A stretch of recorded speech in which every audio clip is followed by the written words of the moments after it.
Hello, beautiful people, and happy new year. 2021, guys. I don't know that changing the calendar will change the world, but there seems to be a lot of people optimistic that that will be the case. So cheers to a healthy, amazing 2021, everyone. Please keep in mind, you can only do what you can control, and I just suggest that you live your best life with what you can control. So today we have my first ever quadra podcast. Is that a word? But I had 3 guests at the same time. It's a little interesting.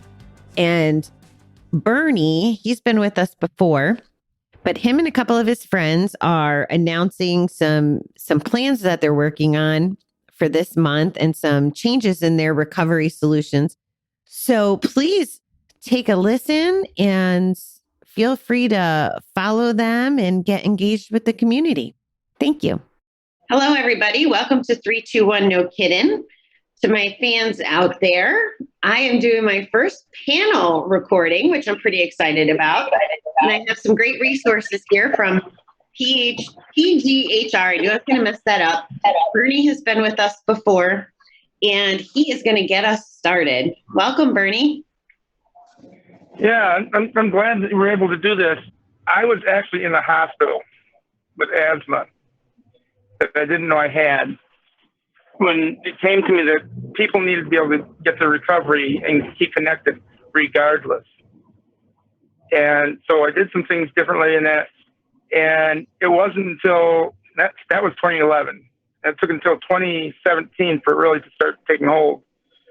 But there was a lot of it was Amy pointing out a different way of communicating. So I was using all the different platforms that allowed 1 or 2 people to talk. And what it really was about at that point is problem gambling. The problem is addiction is addiction is addiction.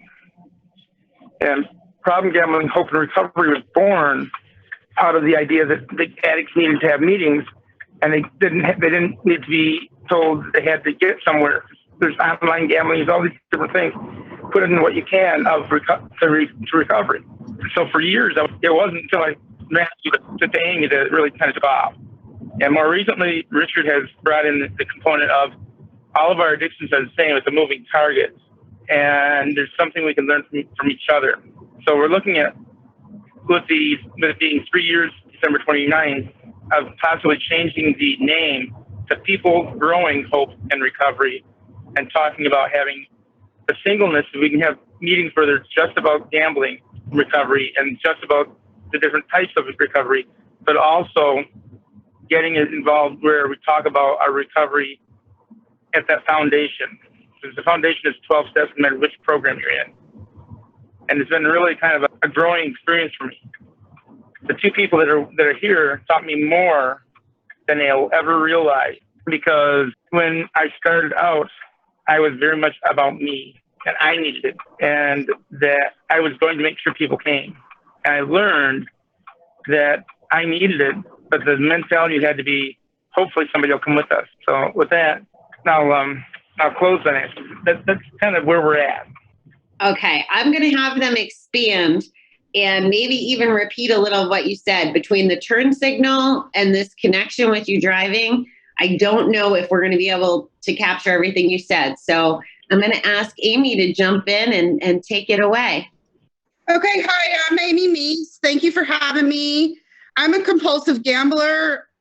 I gambled for about 20 years, and my family backed me in the corner and told me I was going to get help this week, or, things were going to go downhill. We were looking at divorce. We were looking at bankruptcy. We had a lot of problems. I was lying to my husband and gambling an entire month's worth of wages, and you just can't continue that path if you want to keep your family and your home. So that week I started addiction counseling one-on-one over the next town over. When you start trying to understand addiction and recovery, you're told to go to meetings. And so I tried 5 times to go to the meetings the next city over, where there are also 5 casinos. 5 times I lied to my husband and said I'm going to a recovery meeting, and I went to the casino and lost more money. And then I knew that I wasn't going to be able to drive to the next city over for recovery meetings. I didn't have it in me. I was not ready at that time to turn the money over. So I searched Facebook for groups, and that time I met Bernie. Now, what had happened then is that I tried to make more money instead of trying to recover. I started a multi-level marketing business, and I tried to sell products, and I did. I sold a lot of products, and I gambled every penny. And then I met Bernie, and when I was in that business, they were hosting sales meetings on this platform of Zoom. And I just decided that if I could go to the meeting from my bedroom, I could attend the meeting, not lie to my husband, and not risk going to the casino instead of a meeting. And so, for that first couple of years, it was just me, Bernie, and one other guy, and we got to know each other pretty well. Bernie at that point, Bernie had already been clean for 10 years, and I went through a phase of suicidal thinking. And, Bernie just would meet with me, and he would just listen to me, and he would just talk to me, and he would tell me what he had done. And, over a time, you just become good friends with each other, and you have a trust. And so when something goes wrong, I would reach out to Bernie. And, then I told him about Zoom, and we started meeting on Zoom, and it worked pretty well. It worked really well for me. Not immediately. The first couple of years I went to psychiatry, and we had to adjust my meds, but that was 3 years ago. So now I'm doing pretty well. I'm about 11 months clean. Maybe I'm reaching a year. January the 3rd will be a year. So 10, 11, 14 days, it will have been a year. So I'm kind of proud of that. And I couldn't have done it without Bernie. I probably wouldn't have been still alive.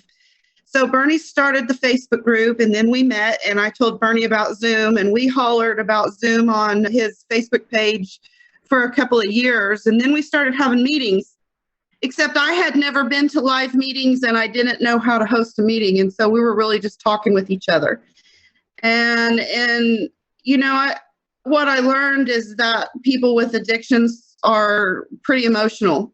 It's pretty easy to upset somebody that's fresh out of addiction, and you need the structure that the AAGA forefathers set up, where you have the structure in the meetings. It makes it so that you don't fight with each other, or so that you don't hurt each other's feelings, because when we're just in casual discussion, it was really easy to upset each other. And we hurt each other's feelings quite a few times because we were just talking to each other. Then as it grew and we began to get 20, 30, 40, 50 people in a Zoom meeting, some people that had long, clean time and personal experience with live, structured meetings, they kind of took over and started hosting real meetings. And then we had, you have rituals and procedures and readings and discussion rules, and it started working better. And so now if someone joins PGHR, we can immediately get them in on a Zoom call, and we can talk to each other. And since then, what I've learned is that addiction is about isolation, and recovery is about connection. So if we can get people connected and talking and, talking out solutions, then people become more willing to try a different strategy.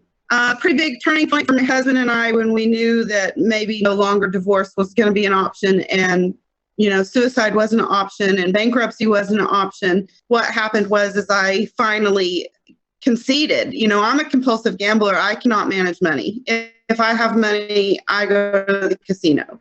So my husband has a checking account, and I have a checking account at the same bank, and he gives me an allowance each week like a teenager. And for the first week or two, or the first month or two, that made me pretty mad. But now, 3 years later, we've paid off the majority of the debt. There's one pretty good sized debt left, but one monthly payment is where we're at. We're down to one monthly payment. We see the light at the end of the tunnel, and we are going to achieve debt freedom. We're not going to have any debt. We can tell you which day it is that we won't have any more debt. So, we're able to buy a car today where 3 years ago we couldn't buy a Sonic drink. So things are better for me, and it's because I met Bernie and because I told Bernie about Zoom. Thank you for having me, and that's my share today. Well, I really appreciate that, Amy, and congratulations on your 11 plus months in the home stretch to a year. I appreciate you being candid with my audience and being part of Bernie's journey and group that he's very passionate about. So part of why we're here today is to celebrate some evolution of the group.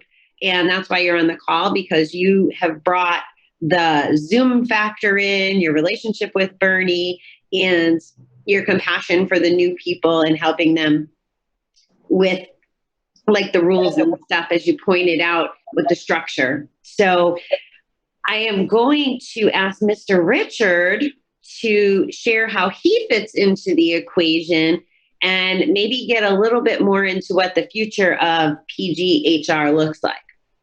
Hello, I'm Richard. I'm an addict, alcohol and gambling. And that's how this whole thing started for me. I was in recovery for alcohol for about 17 years. I've got 22 now, but this is when I started gambling, when I was about 17 years into Alcoholics Anonymous. I was at the casino and I had spent a large amount of money in about 4 hours. I realized that I was totally addicted. I said to myself, now I got to go to 2 meetings a day, which is about 2 hours a day, because I was going to an hour meeting a day before. And now I've got to work with more people and, do more things. And I thought to myself, if I can get addicted to gambling, what's next? Is there other things that I'm going to get addicted to that I didn't know about? Because I had no idea that I could be going to a 12-step recovery group and get addicted to something else. That never crossed my mind. So anyway, as my thoughts progressed, I thought, if I keep getting addicted to things, I'm going to spend my life in meetings.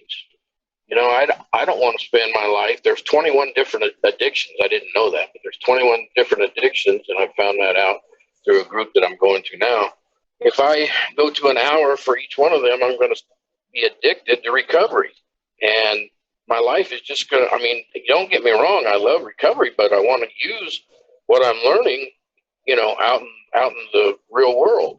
So I went to GA, because I was, like Amy was saying, I thought about just committing suicide too, because I thought, God, I'm never going to get it.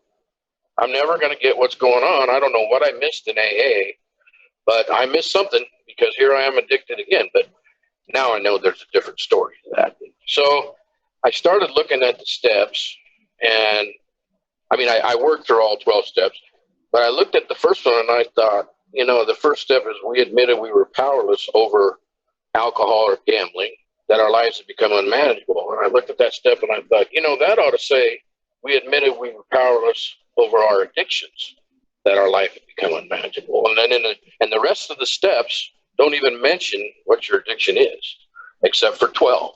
And 12 says, having had a spiritual awakening as a result of these steps, we try to carry this message to other alcoholics or gambling and to practice these principles in all affairs. So instead of using alcohol or gambling, that ought to be just addicts.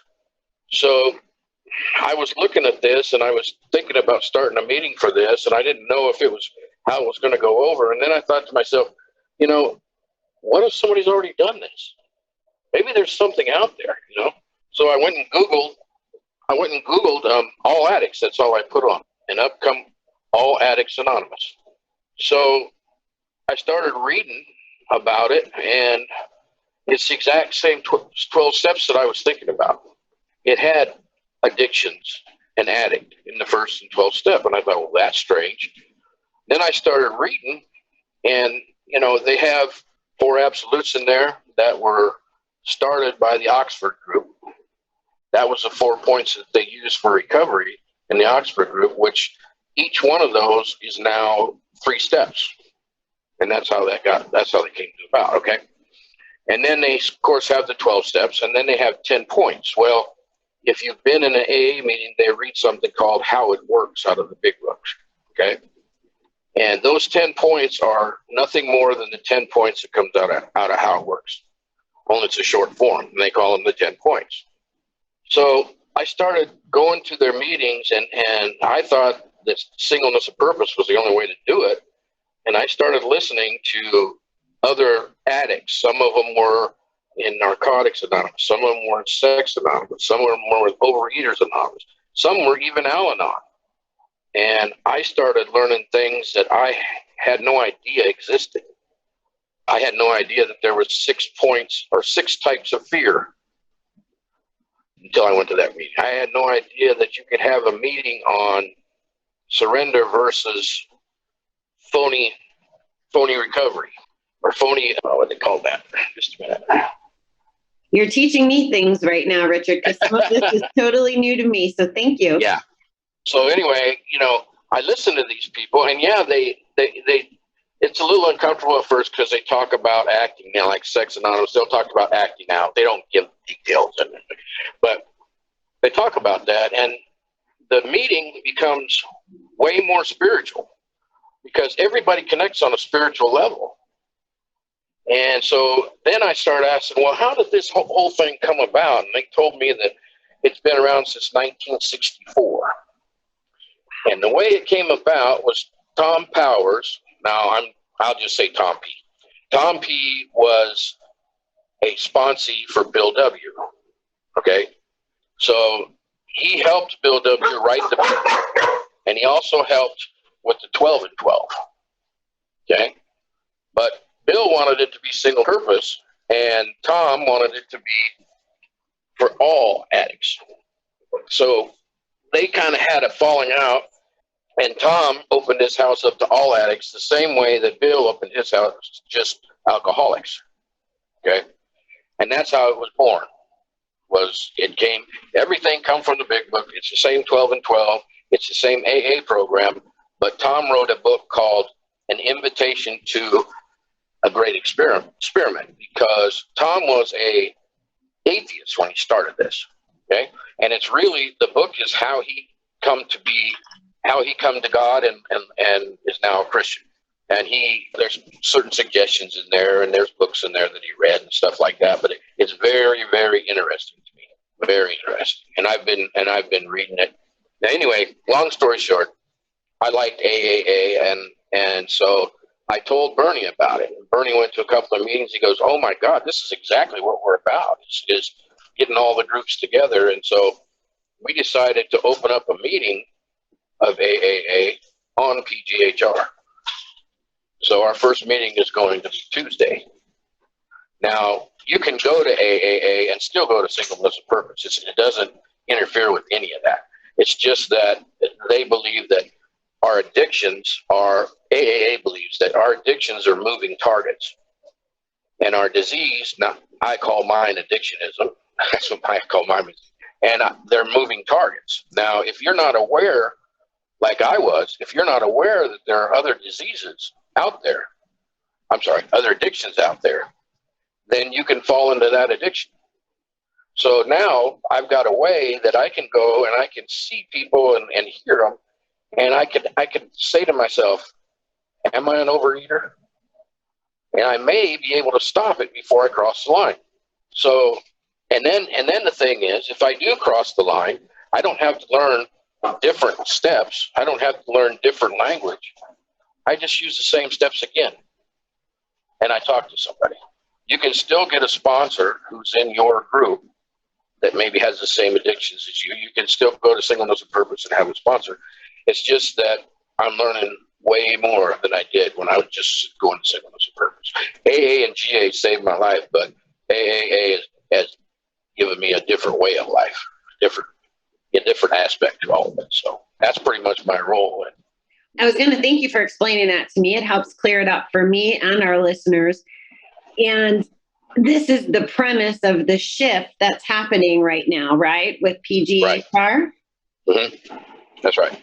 So it's going to be, are all meetings going to be all inclusive AAA, or is there going to still be individual meetings? I don't know if you address that.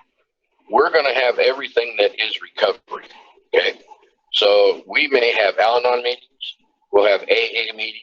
We'll have AAA meetings. We'll have GA meetings. So, the recovery is going to be for everybody. And you can go to singleness of persons if you want to, or you can go to AAA too, where you can have all of it. So it's encompassing all recovery, not just one thing, not just gambling, not just AA, but all recovery. I really love the model. I think you're 100% right that there's a lot of value in learning from the different addictions and the different perspectives. I really love the fact that there's open meetings across the Gam-Anon and Al-Anon. I think that adds a huge component. I imagine it makes it a little more complicated too. And when Amy was talking about hurt feelings and stuff, I imagine it helps the healing in the process. But I think that that's very fantastic.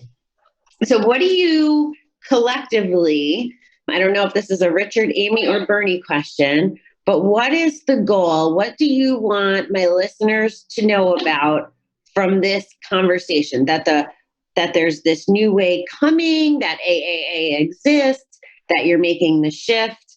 I'm curious to hear what you want them to walk away with from this conversation.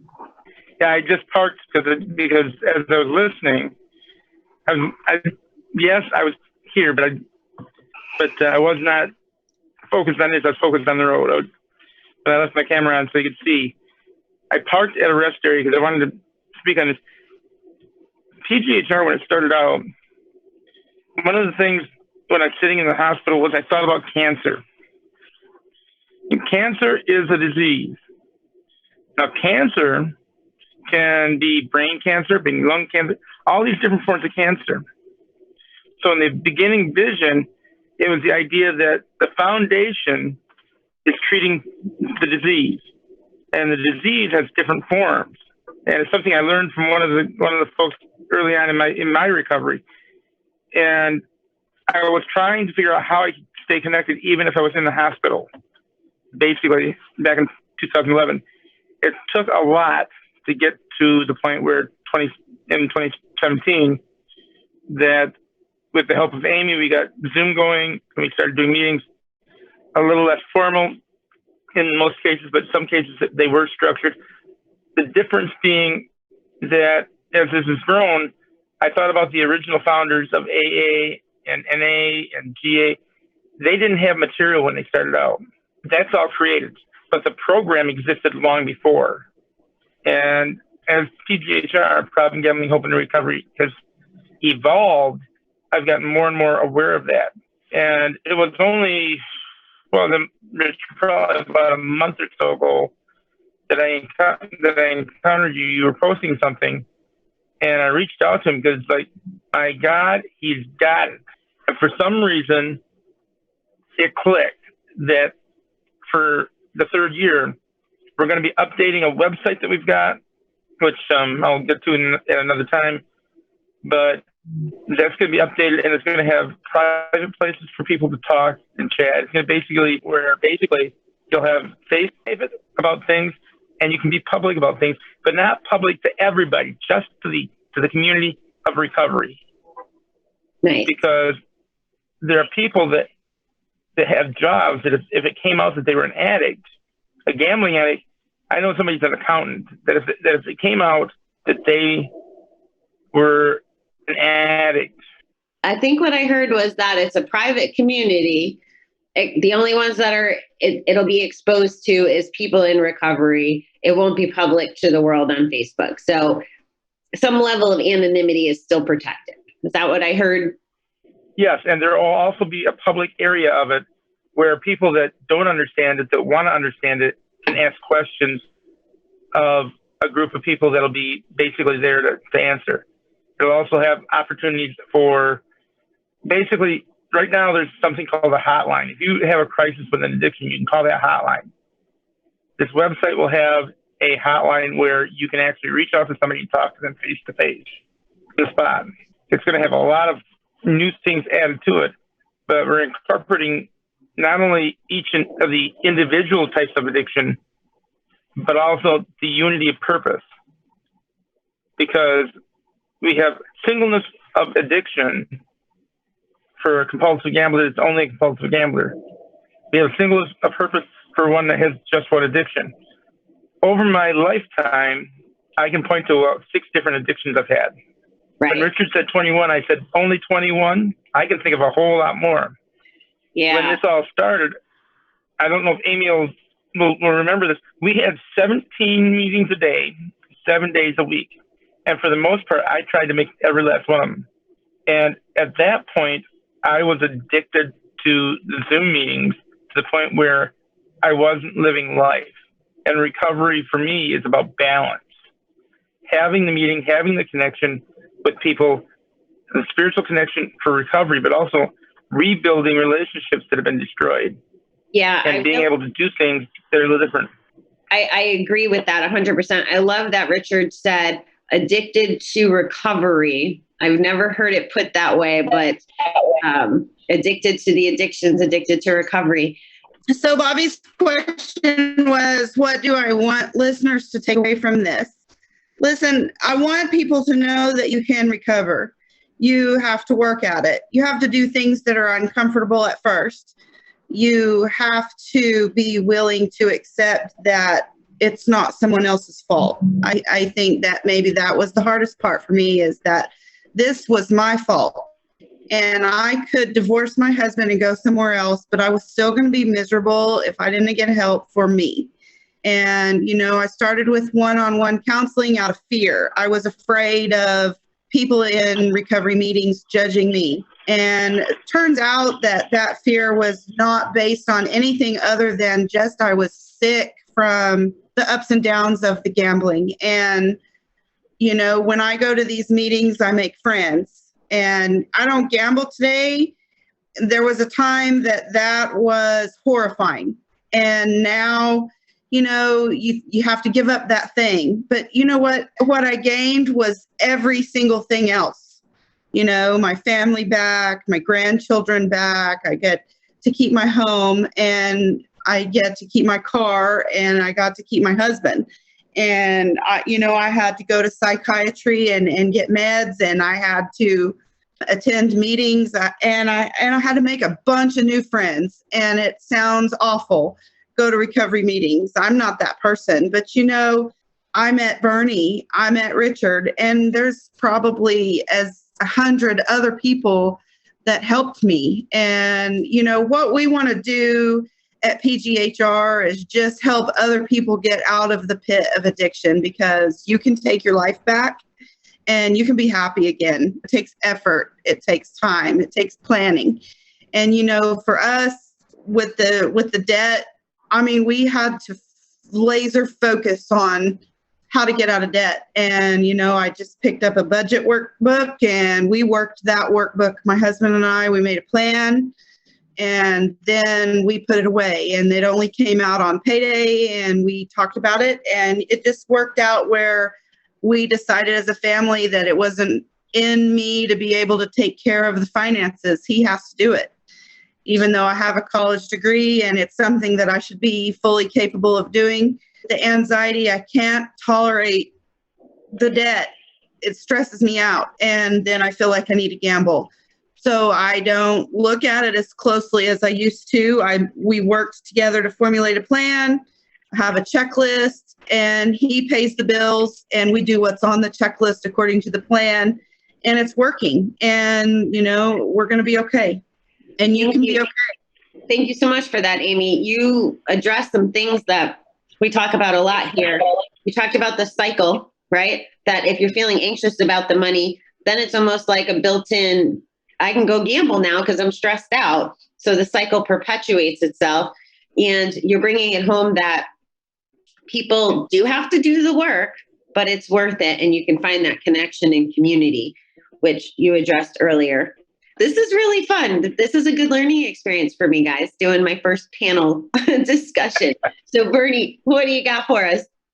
Well, adding to something that Amy said, and that is that it's a way of meeting people and learning recovery that's a little different. Like I said, PGHR was born December 29th, 2017, but the vision started in 2011. So 9 years back, there was a vision, and it was because a situation I was in. Amazing is I may not always agree with some things that have been done, but there have been groups that have grown out of PGHR, and I want to give recognition to them because one is 1 year old. They're focused on gambling. I don't agree with all of what they're doing, but if you're in a position where you absolutely need help, they're a good one. And the group is already, they've kind of leapfrogged some things, in my opinion, because learning curves are there. But I encourage people, if they can't get help with PGHR, we may actually be adding the meetings that come from a group called Recovery Road Online. And I know Amy's probably shocked that I said that because everybody thinks I have an offense to them, but I don't. I just didn't agree with the way that things happened. Here's the deal. Again, if I'm listening with my listening ears where I'm paying good attention, I think that you guys said that there's the PGHR is going to be launching in January. There's going to be a place for any addiction. People are open to it. And then there's also going to be a public space where people who are, we'll call it recovery curious. I don't know if that's a thing, but we'll call it recovery curious, that there are ambassadors to help them understand what the resources are. Am I correct in all of those things? All of that will be there, yes. We were just getting ready to file for nonprofit status so that we could have that singleness of purpose at the foundation, along with the singleness of purpose by individual addiction.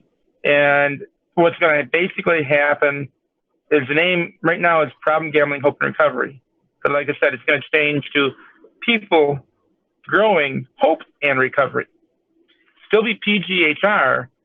And the explanation there is that it's transitioning into the idea that addiction is addiction is addiction. And while this started out as just gambling, every addiction in some way, shape, or form is a gamble. And so with that in mind, opening up the floodgates, trying to cooperate with as many fellowships individually as possible, as well as setting it up so there's ways that all of them can work together on that foundation that Richard was talking about. Because the AAA basically is a lot like what PGHR's vision is. The only difference is we want it to be something that can reach places where they haven't reached before. PGHR, in the 3 years it's been there, we've reached countries that did not have any place to go safely. There was dangers to them going to a meeting. Yeah, you guys have definitely done some amazing work, and I'm glad that we found each other because I think we're aligned in some of our thinking. When I started the podcast, it was to raise awareness around gambling addiction, and it's evolved, and I've had everybody from sex addiction, porn addiction, gaming, alcohol. So it's definitely, there's so many parallels that's why I like to draw attention to it. So I'm thrilled that you guys are as well. I'm going to go around the horn one more time because we have to wrap it up. And I'm going to start with Richard. Any final thoughts, Richard? Yeah, I was just thinking that if you're listening to this podcast and you're wondering if you're an addict or something, there are a couple things that are common to addicts. One thing is that most of us grow up feeling out of place, like we don't fit somewhere. Okay. When I went into my first alcoholics meetings, it just felt like I was home. That's one thing. And the other thing is most of us are rebels at heart. You know, if you tell us that we're not going to be able to do something, we'll say, here, hold my beer, I'm going to show you. And so those two things, I mean, if you're kind of like that, then you might want to look into it. I mean, if you're thinking you're addicted and you have those two traits, then you might want to look into it. Yeah, those are great points. Thank you so much, Richard. It was a pleasure to meet you virtually. I'm sure we'll be talking again in the future. Miss Amy, did you have any final thoughts? Thanks for letting me be here. People can recover and, it's worth it. And it's actually enjoyable. Richard kind of, he nailed it down for me. I grew up feeling like I didn't belong. I couldn't make my father happy. It didn't matter right or left, up or down. It was always different with him. And then, just I'm so blessed, and I was destroying myself, and it just didn't make sense. And, involved in addiction, your body and your brain have to heal, and you think that it's the end of the world, but it's just, it's just not. The meetings are not miserable, and I have met so many amazing people, and I enjoy it, and I look forward to going to talk to people because they help me and I help them. And, Bernie and I and Richard, we're just in it to help other people. And we have tools in this century that we've never had before. And I think that it's making a difference for people. I have almost a year clean, and I know of multiple other people that are homebound because of illness or injury or location, and they cannot or could not get into meetings, into live meetings, and they can get into Zoom meetings. And that's the difference, is that we have the technology and we have access to hundreds of other people that can help us every single day at any time of the day. I've met people from Australia. I've met people from England. I've met people from Scotland, and that's fun. I think it's fun. Thanks for letting me. I think that's one of the gifts of COVID. Honestly, I don't think that a lot of people would have been pushed out of their comfort zone to go into Zoom before it was not an option. So I kind of appreciate COVID for that fact. It's growing.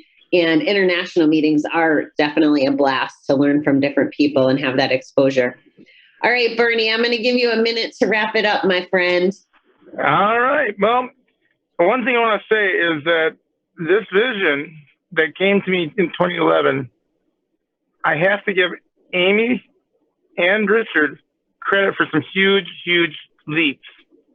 Because had it not been, and I say this with all sincerity, and Amy may not like the fact that I'm going to give her a whole lot of credit, but had she not put that in there, I would still be using the Hangouts, the little pieces that you could use where you get one or two people together.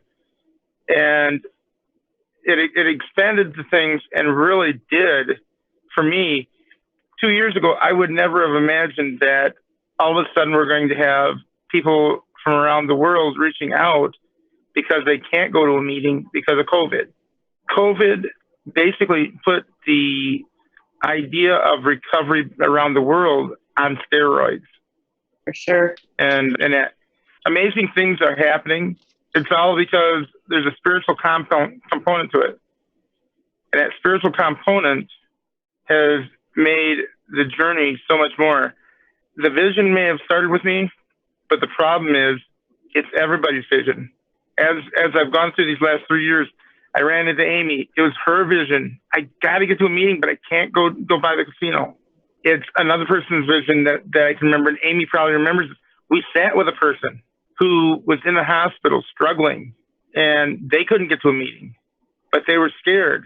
And because we were able to be caring and have our emotions more focused on good than trying to hide them with our addictions, there's been a whole lot of love that I've seen over the last 3 years that, for me, I'm amazed at what God can do, no matter what God you believe in, because the material goes all the way back. And yet, here we are. Yeah. I just want to thank you, Bobby, for doing this as part of our celebration setup. Oh, it's my pleasure. And you guys are doing amazing work. And I'm very proud of you and honored to know each and every one of you now that I have new friends. So keep it up. We will blow it up. Any information that you want out there, I will help you disseminate both through the podcast and through my social too. Any help I can give, because I'm pretty public about my recovery. So I will definitely help in any way possible with those resources. So thank you so much, and Happy New Year to all of you. Good stuff, right, guys? the AAA having, I think they said all addictions anonymous. What a cool premise. I'm actually a little embarrassed I didn't look it up sooner or get and, look it up and see what it was all about. Because it's true. You hear me talk all the time about my gambling and alcohol. We haven't even talked about my weight in any great context, right? So I think that this is a great, great process. And with the nice intimate group that they have from all over the world, it definitely is a great way to get some exposure and some value and some insight from some other folks about recovery. So, all right, beautiful people, have a great, great, fantastic 2021. Yay! Can you picture me here with my, blowing, what do you call those things? Those party favor things. That's not exactly what I'm doing, but let's celebrate and let's kick off the new year right. Thanks, beautiful people.